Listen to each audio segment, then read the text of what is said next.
Here's how to easily jailbreak iOS 5 in 2026. This technically works for early iOS 6 as well, but Aquila is more viable for that version. I will actually be demonstrating this on iOS 6.1.2, which is the latest it can jailbreak. Nice thing about this jailbreak is any OS on any computer is supported on as long as it's 64-bit, obviously. So Windows, Mac, and Linux are all supported. You also need to be activated and on the home screen, and the process is pretty much the same across all platforms, but I will be demonstrating this on Mac and also give you the extra steps for Linux. So anyway, here's how to do it. Go to this GitHub page in the description called Gilbert Jailbreak. Go to releases and get the one for your corresponding OS on your computer, obviously. I'm on Mac OS, so I'm going to get the Mac OS x86 64. Extract your zip folder here, and then if you're on Mac, all you gotta do is run gilbertjailbreak.command. If you are on Windows, you just run gilbertjailbreak.exe. If you are on Linux, it's a little bit more involved. You have to open up the terminal window and you have to drag gilbertjailbreak.command into terminal and hit enter, and then you can jailbreak. Since I'm on Mac, I'm just going to double click Gilbert Jailbreak command, and of course that means you're gonna have to do open like this because it's not going to be verified, so just open it anyway, it doesn't really matter. And it's now going to jailbreak your device here, and there you go. It's going to reboot it up here, and it should be jailbroken in a second.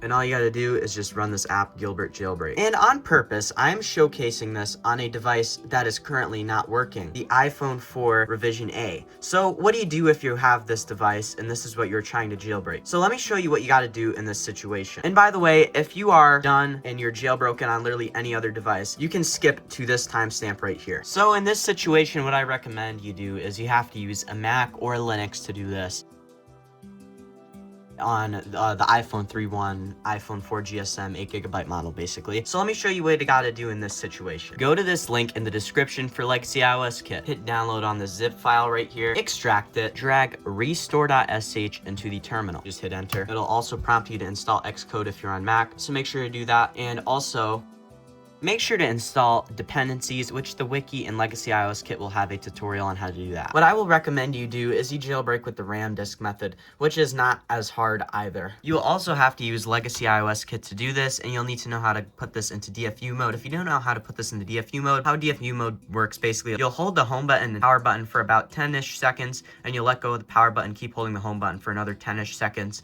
and then you'll be in DFU mode. And then you can plug your iPhone into Legacy iOS Kit again, and then you can hit jailbreak, and it will use the RAM disk method. So yeah, and there you go. After all of that, you now have Cydia. And here, for everybody, you're just gonna do the preparing file system thing, and it will take a second to reboot your device, and I'll come back to you. And yeah, you're good to go now. And yeah, if you enjoyed this video and found it helpful and or interesting, please like, subscribe with notifications on, and share so someone might also find this interesting and or helpful. And also, if you need any help, just comment down below and I'll help you out, and so can the community. And also, check out my social medias, which will be in the description and in the end card. And yeah, this has been Derek from Certified Legacy, and I'll see you in the next one. Bye-bye.